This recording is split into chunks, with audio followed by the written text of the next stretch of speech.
Hi guys, good morning. आज हम relation and functions topic करेंगे।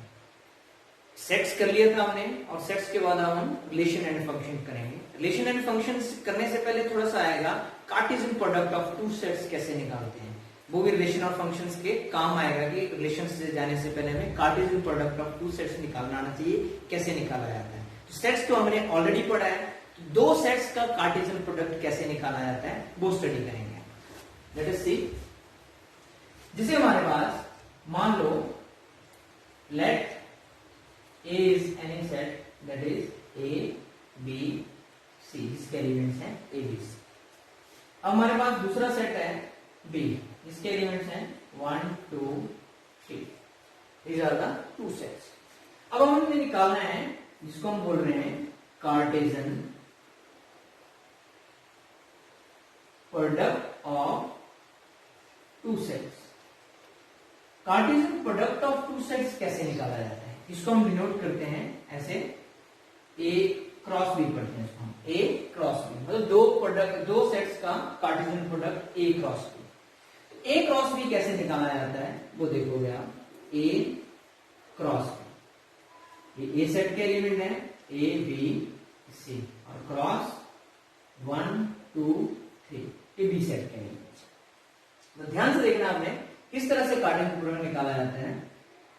A1, A2, A3, B1, B2, B3, C1, C2 and C3।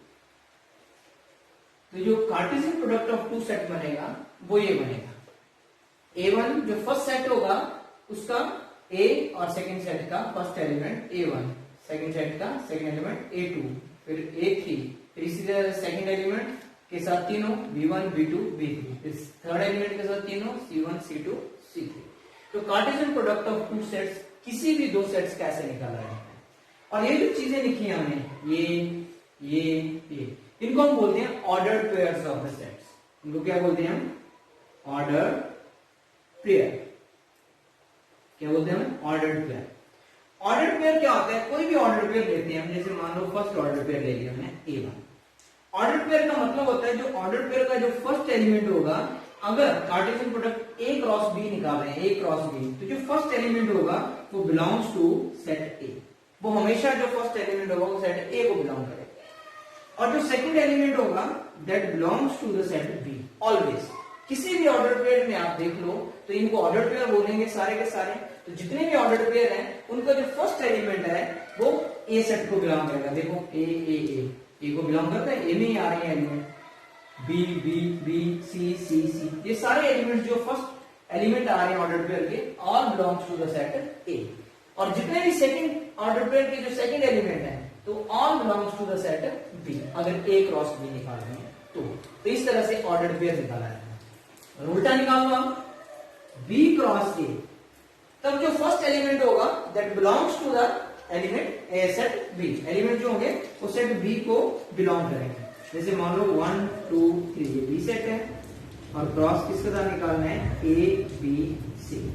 तो अब इसका हम ऑर्डर पेयर निकालें तो हमारे पास क्या आएगा? 1A, 1B, 1C, 2A, 2B, 2C, 3A, 3B and 3C। तो ये इसका ऑर्डर पेयर है। अब ऑर्डर पेयर 1A है और यहाँ पे A1 है, तो ये दोनों ऑर्डर पेयर बराबर नहीं बोल सकते हम। Order pair 1A is different and A1 is different. अब ऑर्डर पेयर जब 1A है तो उसका जो फर्स्ट एलिमेंट है ये वाला belongs to the first set, मतलब इसके साथ बिलोंग करेगा। तो वो सेट क्या है? Belongs to set B। और जो सेकंड एलिमेंट है that is belongs to the second set that is A, belongs to A। तो यहाँ पे जितने भी फर्स्ट एलिमेंट्स हैं all belongs to the set B and जितने भी सेकंड एलिमेंट ऑर्डर पेयर के all belongs to the set A। तो ऑर्डर पेयर के सेट्स को आपने हमेशा याद रखना है कि first element belongs to the first set and second element belongs to the second set। अब ध्यान से देखना है कि जब हम किसी भी सेट का कार्टेशियन प्रोडक्ट निकालते हैं तो उसके नंबर ऑफ एलिमेंट्स कितने आते हैं। जैसे हम ए के एलिमेंट्स पता है, बी के एलिमेंट्स पता है, तो ए क्रॉस बी में कितने एलिमेंट्स आते हैं। तो नंबर ऑफ एलिमेंट जब निकालते हैं, जैसे नंबर ऑफ एलिमेंट्स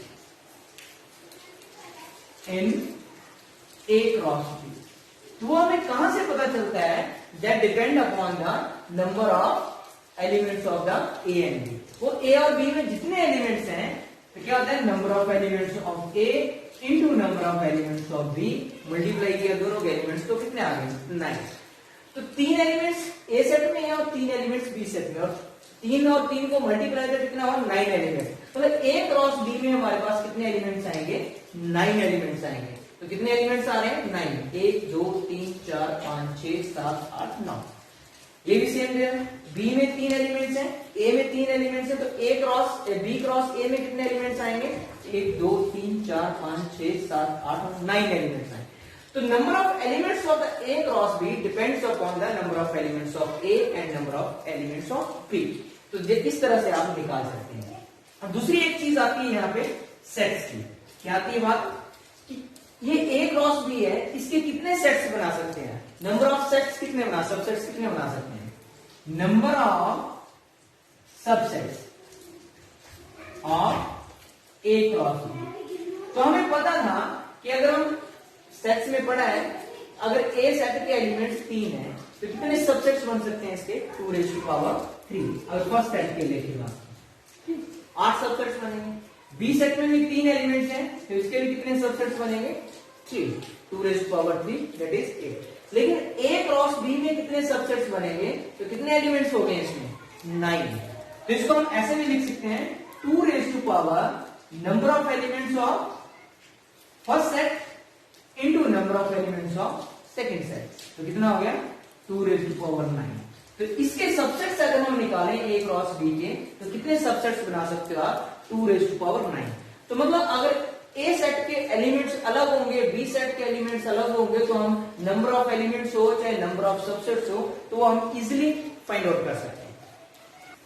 मैंने एक प्रॉब्लम लिखी है related to cardinal product of two sets. जैसे आपको दिया हुआ है ए सेट दिया और बी सेट दिया है, उसके एलिमेंट्स हैं 1 2 3 4 ए के और बी के 5 7 9, और हमें कुछ फाइंड करने की बोला, ए क्रॉस बी निकालो, बी क्रॉस ए निकालो, और क्या ए क्रॉस बी और बी क्रॉस ए बराबर होते हैं, और also find the number of elements of A cross B and also the number of subsets of A cross B. तो कैसे करना आपने देखोगे आप, गिवन जो चीज दी हुई है, ए आपके पास 1 2 3 4 और बी दिया आपके पास 5 7 9 ए दिया। अब हम सबसे पहले ए क्रॉस बी निकालते हैं, और हमने कैसे निकाला था 1 2 3 4 क्रॉस 5 7 9। इसका क्रॉस प्रोडक्ट निकालेंगे हम, तो क्या आएगा, first order pair that is 1 5, फिर 2 1 7 कर लो, 1 7 1 9, फिर 2 से ले लो 2 5 2 7 2 9, फिर 3 से 3 5 3 7 3 9, फिर 4 से ले लो 4 5 4 7 4 9। तो ये आ गया बस ए क्रॉस बी। तो ए क्रॉस बी निकालेंगे तो ये है। इसी तरह से अगर हम बी क्रॉस ए निकालें, बी क्रॉस ए, तो बी अब पहले आएगा 5 7 9 क्रॉस दैट इज ए 1 2 3 4, ये आ गया। अब यहां पे हम वैल्यू निकालें इसकी कि क्या आता है बी क्रॉस ए। फर्स्ट 5 1 5 2 5 3 5 4, इसी तरह से 7 1 7 2 7 3 7 4, इसी तरह से 9 1 9 2 9 3 एंड 9 4। तो ये बी क्रॉस ए है। तो फर्स्ट सेट में हमने ए क्रॉस बी निकालने के लिए बोला तो ये निकाल दिया, और सेकंड में आपको बोला हुआ है बी क्रॉस ए निकालो, ये निकाल दिया। अब आगे पूछा कि is A cross B and B cross A are equal, तो यहाँ पे 1 5 आ रहा है, फर्स्ट ऑर्डर पे है, कहीं पे 1 5 आ रहा है, यहाँ पे नहीं आ रहा है, यहाँ पे 1 7 आ रहा है, कहीं पे 1 7 आ रहा है, 7 1 आ रहा है, तो 7 1 is a different thing and 1 7 is a different order पे, तो लिखेंगे आप A cross B is not equal to B cross A cross B और बी क्रॉस ए इक्वल नहीं है, ये हमें फर्क पता चल रहा है। आगे क्या पूछा है, number of elements of A cross B, तो नंबर ऑफ एलिमेंट्स, तो आप डायरेक्टली गिन भी सकते हैं कि ए क्रॉस बी में कितने एलिमेंट्स हैं, एलिमेंट्स ये नहीं कि ये 2 एलिमेंट्स हैं, ऑर्डर पेयर एक है तो एक ही काउंट होगा आपके पास एलिमेंट पूरा ऑर्डर पेयर का, तो कितने एलिमेंट्स हुए यहाँ पे, पहले सेट में 4 है और दूसरे सेट में 3 है, तो टोटल 12 एलिमेंट्स आएंगे, 1 2 3 4 5 6 7 8 9 10 11 12 element, number of elements in A cross B कितना आ गया, 12, तो 12 elements in A cross B आ गया। इसी तरह से आगे क्या पूछा है, number of subsets of A cross B, number of subsets of A cross B, A cross B में कितने सबसेट्स आते हैं, तो आपको बताया था क्या होता है 2 रेज़ टू पावर जितने एलिमेंट्स फर्स्ट सेट में है जैसे 4 into number of elements in second set that is 3, तो कितने सबसेट्स बना सकते हैं इसके आप 2 रेज़ टू पावर 12, तो किसी भी कार्टेशियन प्रोडक्ट में इस तरह से आप इसके एलिमेंट्स और सबसेट्स फाइंड आउट कर सकते हैं। अब बात आती है, सबसे पहले बात है रिलेशंस पे आती है कि रिलेशंस क्या होता है। अब हमने कार्टेशियन प्रोडक्ट ऑफ 2 सेट्स पढ़ा, उसी पे बेस्ड रिलेशन है, रिलेशन को हम आर से डिनोट करते हैं, इसे डिनोट करते हैं आर से, R is said to be a relation from A to B, from set A to set B, if किस कंडीशन पे होता है, R को हम रिलेशन बोलेंगे from set A to B, कब बोलेंगे, इफ जो R है वो सबसेट हो या equal to R is subset of A cross B होना चाहिए या R is equal to A cross B होना चाहिए, तो मतलब रिलेशन तभी होगा जब R इसका सबसेट है या इक्वल टू।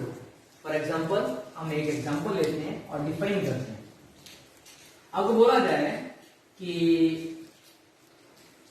ए सेट दिया आपके पास, ए कोई सेट दिया हुआ है जिसके एलिमेंट्स लिख लेते हैं 1 2 3 और एक बी सेट दिया जिसके एलिमेंट है 4 5, ठीक है।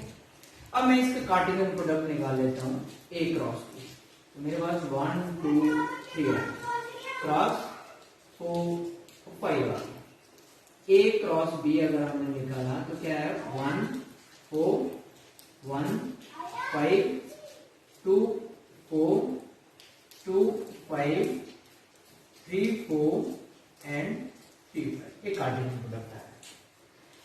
अब मैं कोई रिलेशन कंसीडर करता हूं R1 के एलिमेंट्स लिख दिए मैंने 1 4 3 5, ऐसे लिख दिया मैंने रिलेशन, एक रिलेशन लिख दिया मैंने R2 और रिलेशन लिख दिया मैंने कि जिसके एलिमेंट्स हैं 1 4 1 5 एंड 2 6, ऐसे लिख दिया।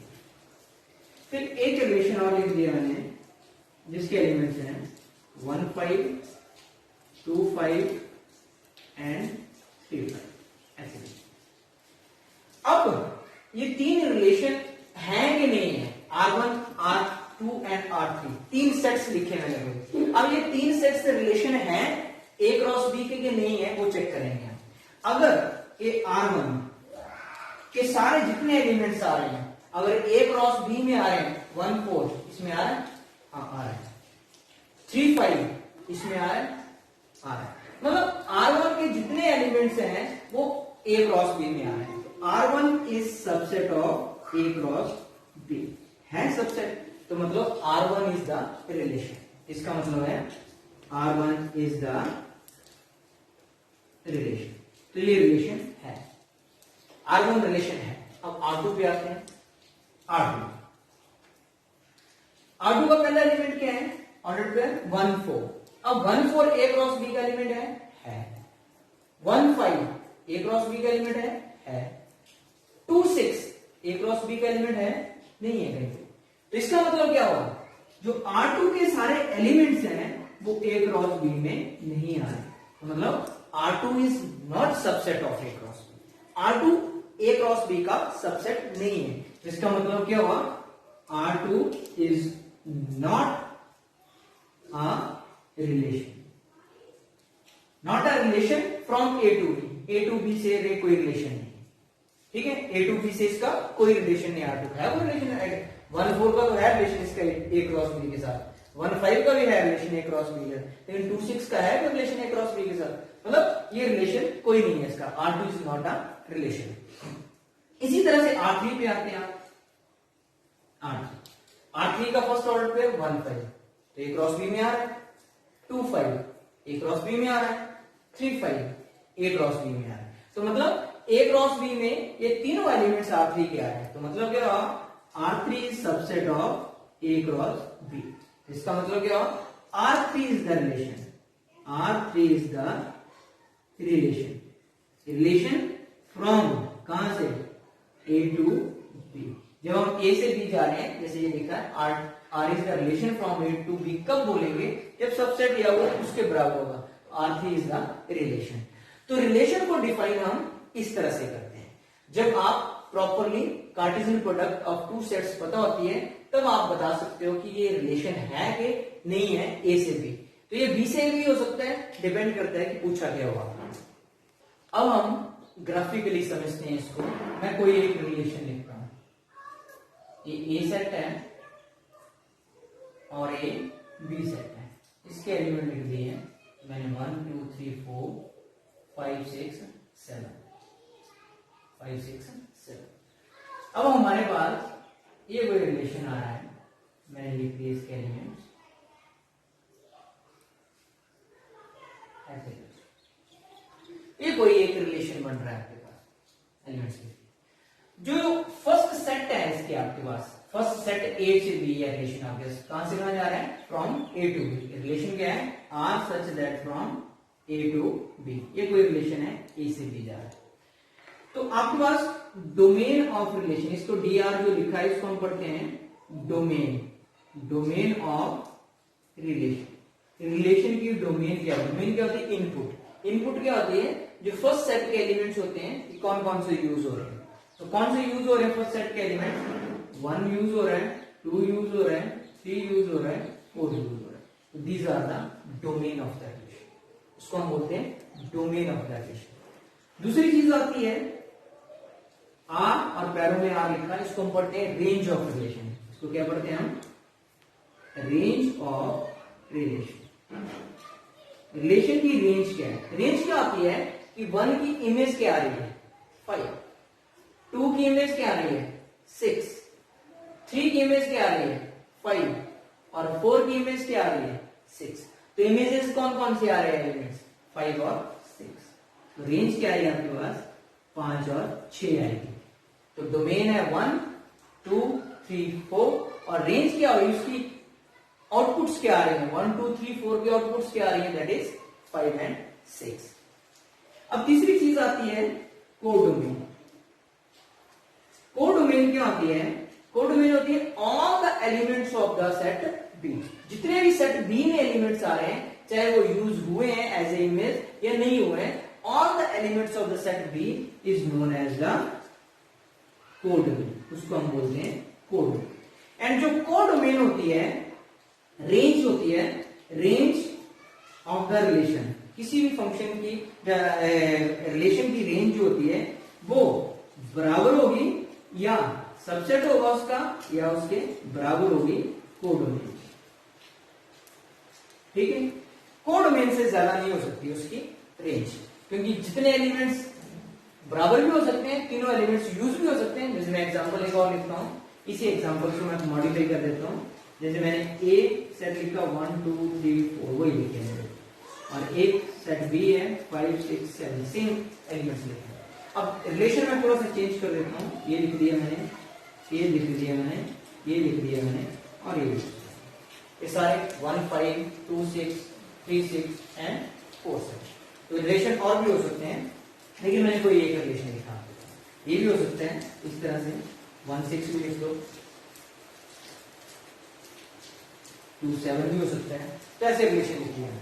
अब यहाँ पे अगर मैं डोमेन ऑफ द रिलेशन की बात करूं तो कौन कौन से ऐसे डोमेन यूज हो रहे हैं? इनपुट 1 2 3 4, तो these are the domain of the। और एज ए इमेज एलिमेंट्स कौन कौन से यूज हो रहे हैं सेट बी के? 1 की इमेज 5, तो इमेज कौन सी यूज हो रही है? 5 6 और तीनों एलिमेंट्स यूज हो रहे हैं। और कोडोमेन, कोडोमेन क्या होते हैं? All the elements of the set B. क्या आ रहा है? 5 6 7। तो मैंने बोला कि रेंज जो है वो कोडोमेन के बराबर भी हो सकती है। यहाँ पे range of the relation is subset of the codomain होगी या उसके बराबर भी हो सकती है। तो यहाँ पे तो सबसेट है क्योंकि 5 6 7 एलिमेंट नहीं है, 5 6 इज द सबसेट ऑफ 5 6 7। तो range is the relation of subset of codomain. तो ये कोडोमेन के बराबर भी हो सकती है या कोडोमेन से हमेशा रेंज कम होती है। तो इस चीज का हमेशा ध्यान रखना है कि रेंज ऑफ द रिलेशन क्या है, डोमेन ऑफ द रिलेशंस क्या है, कोडोमेन ऑफ द रिलेशंस क्या है। सिंपल सा काम। अब इसके बाद आएंगे हमारे पास टाइप्स ऑफ रिलेशन। अब हम टाइप्स ऑफ रिलेशंस पे आते हैं। रिलेशन की टाइप्स क्या होती हैं? Types of relations. अब रिलेशंस की कुछ टाइप्स होती है जो आपको पता होनी चाहिए। सबसे पहले टाइप लिख रहा हूं मैं, रिफ्लेक्सिव रिलेशन। रिफ्लेक्सिव रिलेशन, किस रिलेशन को आप रिफ्लेक्सिव रिलेशन मानते हैं? क्या होता है? A relation R, a relation R on set A, किसी set A is said to be reflexive if एक रिलेशन R है on set A is said to be reflexive if, इसको हम पढ़ते हैं A related to A and जो A चीज है वो belongs to the set A होनी चाहिए। इस तरह से लिखा, इसको हम ऐसे भी लिख रहे हैं that is AA belongs to R and A belongs to set A। मतलब दोनों का मीनिंग सेम ही है। इसको हम पढ़ रहे हैं A related to A और AA ऑर्डर पेयर जो बन रहा है, AA ऑर्डर पेयर हमेशा R को बिलोंग करना चाहिए और जो A चीज है वो बिलोंग करती है सेट A के साथ। तो इस टाइप के रिलेशन को हम रिफ्लेक्सिव रिलेशन के बोलते हैं। अब इसको हम एग्जाम्पल लिखेंगे तो आप ज्यादा अच्छे से समझ पाओगे। मैं लिखता हूं कि कोई सेट है A, हमारे पास 1 2 3 ऐसे। अब ऑन सेट A है, यहाँ पे A to B नहीं लिखा हुआ। जब ऑन सेट A है तो इसका मतलब होता है A क्रॉस A। इसका क्या मतलब होता है? A क्रॉस A के रिलेशन में मिल जाएंगे आपको। 1 2 3 क्रॉस 1 2 3। तो इसके कितने रिलेशन बन सकते हैं? 2 raised to power 9, 1 1 1 2 1 3 2 1 2 2 2 3 3 1 3 2 एंड 3 3। तो 2 raised to power 9 रिलेशन बना सकते हैं आप इसके। आपको बोला जाएगा कि नंबर ऑफ रिलेशन कितने बनेगा? बस total number of relation, number of relation, ये भी याद कर लेना आपने। तो 2 raised to power 9 जितने एलिमेंट A क्रॉस A में आ रहे हैं इतने रिलेशन बना सकते हैं आप। अब 2 raised to power 9 रिलेशन में से मैं कुछ एक रिलेशन लिखता हूं। जैसे मैंने लिख रहा R1 1 1 लिख दिया मैंने, 1 2 लिख दिया मैंने, 2 1 लिख दिया मैंने एंड 2 2 लिख दिया मैंने। ऐसे एक और रिलेशन लिखा मैंने R2, 1 1 लिख दिया, 1 2 लिख दिया, 2 2 लिख दिया, 3 3 लिख दिया, 3 2 लिख दिया। एक और रिलेशन लिख दिया। इसी तरह से मैंने एक और रिलेशन लिखा R3। इसी में से लिखते हैं हम 1 2 1 3 2 3 3 3। जितने भी मैंने रिलेशन लिखे हैं और belongs to set A cross B, A cross B के सेट को बिलोंग करते हैं। तो मतलब ऑल दीज आर रिलेशंस, ये सारे के सारे रिलेशंस हैं, ये हमें पता है। अब ये रिलेशन रिफ्लेक्सिव है कि नहीं है वो चेक करेंगे हम यहाँ पे। हमने क्या करना है, पहले रिलेशन पे आते हैं R1 पे कि ये रिफ्लेक्सिव है कि नहीं। अब ध्यान से देखो, इसका क्या होना चाहिए, ए जो सेट ए के एलिमेंट्स हैं, ए जो है सेट ए के साथ बिलोंग करता है। सेट ए के एलिमेंट क्या है, 1 आ रहा है, 2 आ रहा है और 3 आ रहा है। यहाँ पे 1 1 आ रहा है 1 1, तो मतलब 1 1 ए दोनों एलिमेंट सेम होने चाहिए, तो बिलोंग कर रहा है आपके पास, ठीक है मतलब। और 1 सेट ए में आ रहा है, बिल्कुल आ रहा है।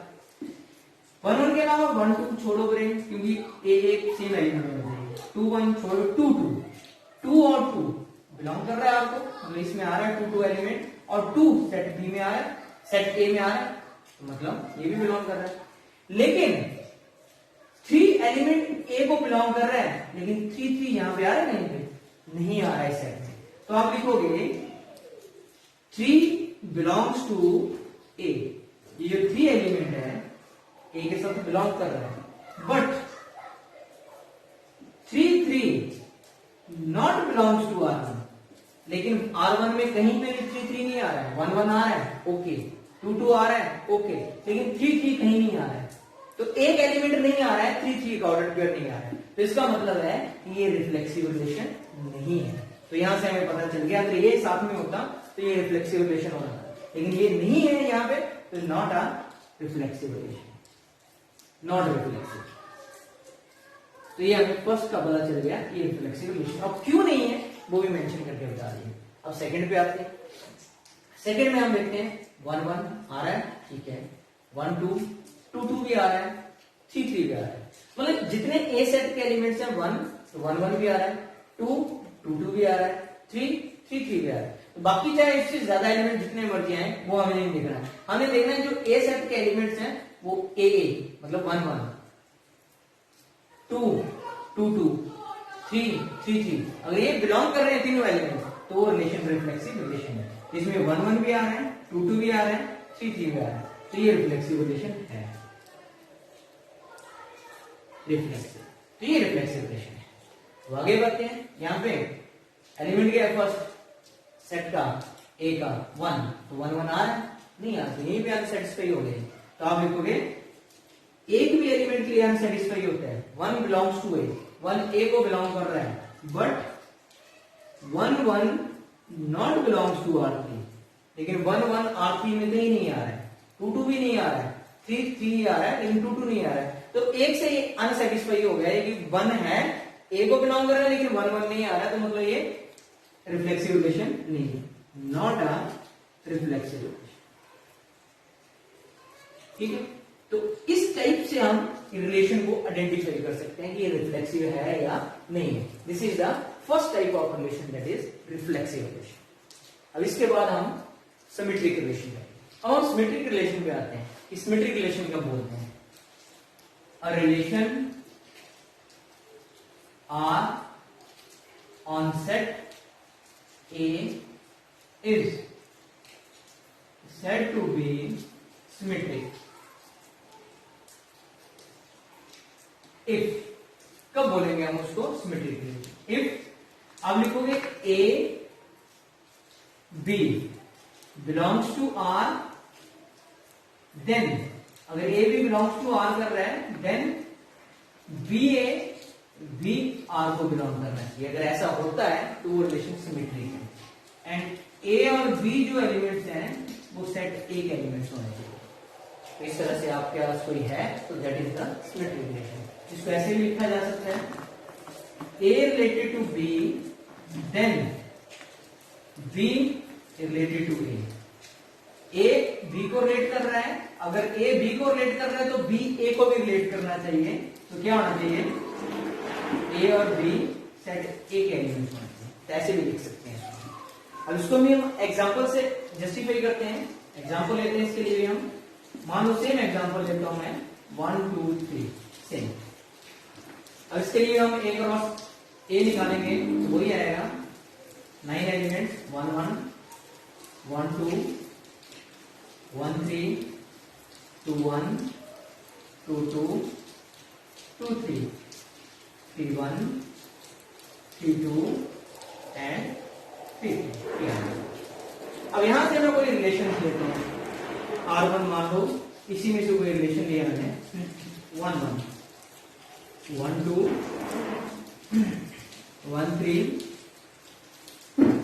3 1 एंड 2 2 ऐसे।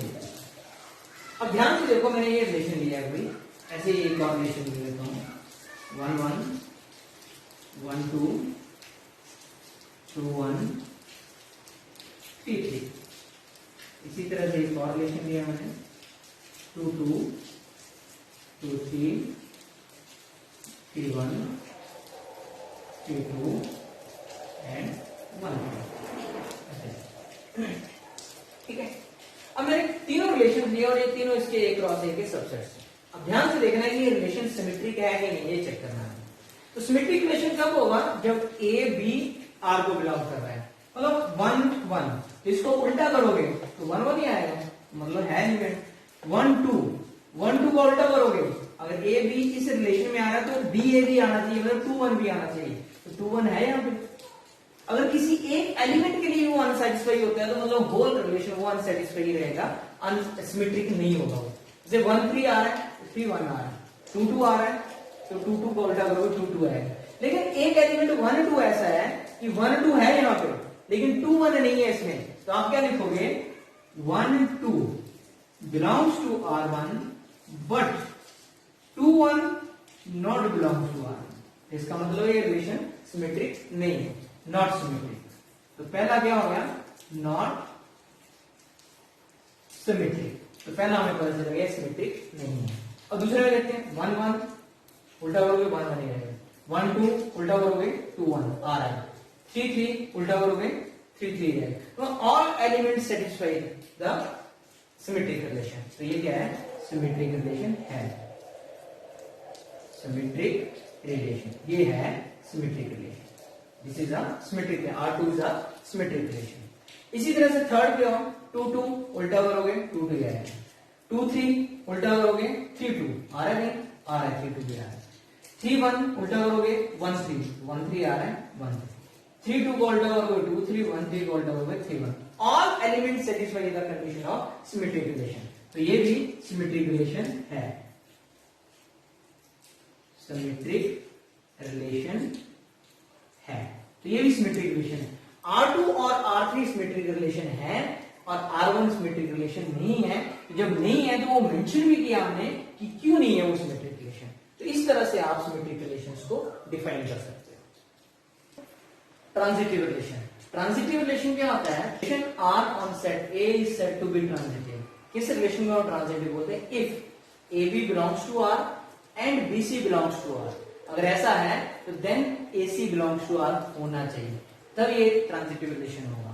एंड A B C जो चीजें हैं वो belongs to the set A होने चाहिए।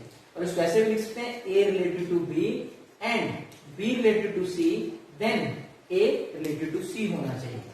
इसी के लिए हम एग्जांपल से प्रूव करते हैं। फॉर एग्जांपल सेम एग्जांपल लेते हैं हम 1 2 3, इसे कोई सेट लिया और इसी के लिए हमने A क्रॉस A निकाला तो आपके पास क्या आएगा? 1 1 1 2 1 3 2 1 2 2 2 3 3 1 3 2 एंड 3 3। ये आ गया। अब यहीं से मैंने कोई रिलेशंस लिखा है R1। अब कुछ रिलेशंस लिख रहा हूं मैं 1 1 1 2 2 3 3 1 एंड 1 3 3 1 एंड 1 3। ये लिख दिया। R2 1 1 1 2 2 3 1 3 and 2 2। इसी तरह से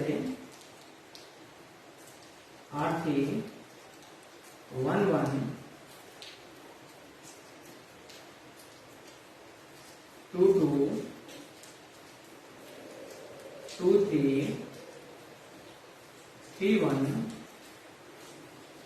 and 1 2 ऐसे ये कोई तीन रिलेशन देखना है। अब ये चेक करने की ट्रांजिटिव की प्रॉपर्टी को सेटिस्फाई करते हैं या नहीं करते हैं। ध्यान देना ईच एलिमेंट के लिए पहले ये लिख देता हूं 1 1 इसको A मानो इसको B मानो A B belongs to R इसमें आ रहा है। अब 1 से एलिमेंट कौन से शुरू हो रहा है B C तो B C तो A C क्या बनेगा 1 2 सेटिस्फाई करेगा। 1 से और कौन सा आ रहा शुरू 1 3 A B B C तो A C क्या होगा 1 3 वो आ रहा है ट्रू हो रहा है इसके लिए। अब सेकंड एलिमेंट लेते हैं 1 2 1 2 और 2 से कौन सा एलिमेंट शुरू हो रहा है A B B C तो A C क्या होना चाहिए 1 3 आ रहा है तो ट्रू हो रहा है इसके लिए।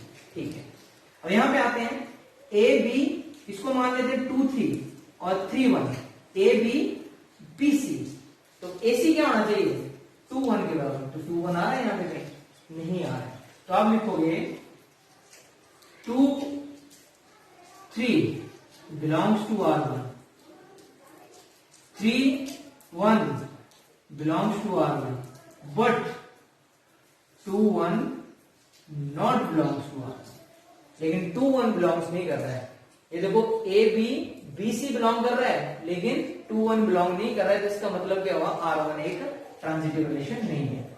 R1 is not transitive relation ये ट्रांजिटिव रिलेशन नहीं है। अब सेकंड पे आते हैं 1 1 के साथ जिसको भी लोगों को सेटिस्फाई करेगा।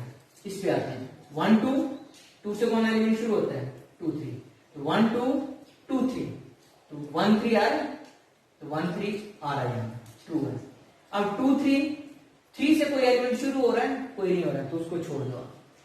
1 3 कोई एलिमेंट नहीं हो रहा है 2 2 2 से कोई एलिमेंट शुरू हो रहा है ये element A B B C A B B C क्या आएगा 2 3 तो हर एलिमेंट के लिए ये प्रॉपर्टी ट्रांजिटिव की आपकी सेटिस्फाई हो रही है तो मतलब ये ट्रांजिटिव रिलेशन है।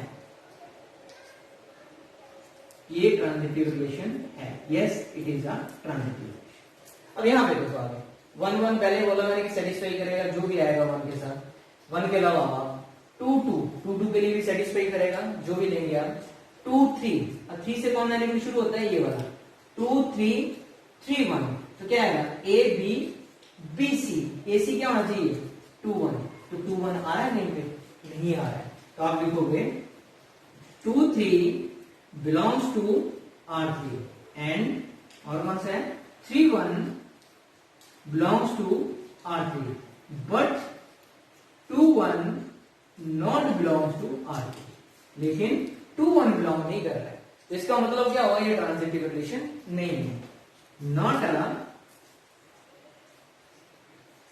ट्रांजिटिव रिलेशन तो ये ट्रांजिटिव रिलेशन नहीं है।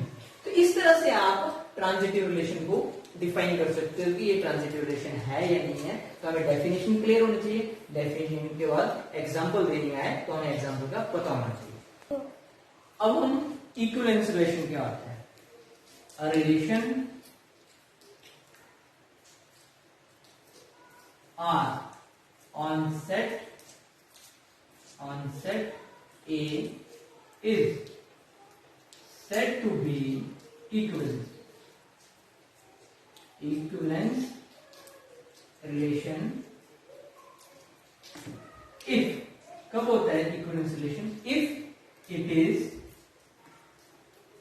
reflexive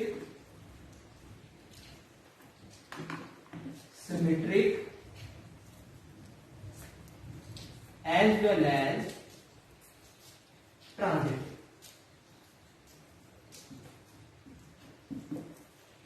जो रिलेशन सिमेट्रिक भी हो रिफ्लेक्सिव भी हो और सिमेट्रिक भी हो और ट्रांजिटिव भी हो जो रिलेशन इन तीनों कंडीशन को एक साथ सेटिस्फाई करेगा such type of relation is known as equivalence relation. अब इसकी एग्जांपल लेते हैं मान लो हमारे पास सेट दिया हुआ है 1 2 3 सेम तो मैं एक रिलेशन लिखता हूं 1 1 2 2 3 3 1 2 2 1। एक छोटी सी एग्जांपल लिखते हैं। ध्यान से देखो, ये रिफ्लेक्सिव है। ए सेट में एलिमेंट आ रहा है 1 तो 1 1 आ रहा है, 2 2 2 आ रहा है, 3 3 3 आ रहा है। ये रिफ्लेक्सिव रिलेशन है। 1 1 को उल्टा 1 1, 2 2 को उल्टा 2 2, 3 3 को उल्टा 3 3, 1 2 को उल्टा 2 1, तो मतलब वो भी एलिमेंट आ रहे हैं, तो सिमेट्रिक भी है। अब ये ट्रांजिटिव है कि नहीं है? 1 1 1 के साथ एलिमेंट कौन सा है? 1 2, ए बी बी सी, तो ए सी 1 2 आ रहा है। 2 1 2 2 2 के साथ एलिमेंट कौन से शुरू है? ए 2 1 ए बी बी सी, तो बी सी क्या है? ए सी क्या है ना? 2 1, तो वो भी है।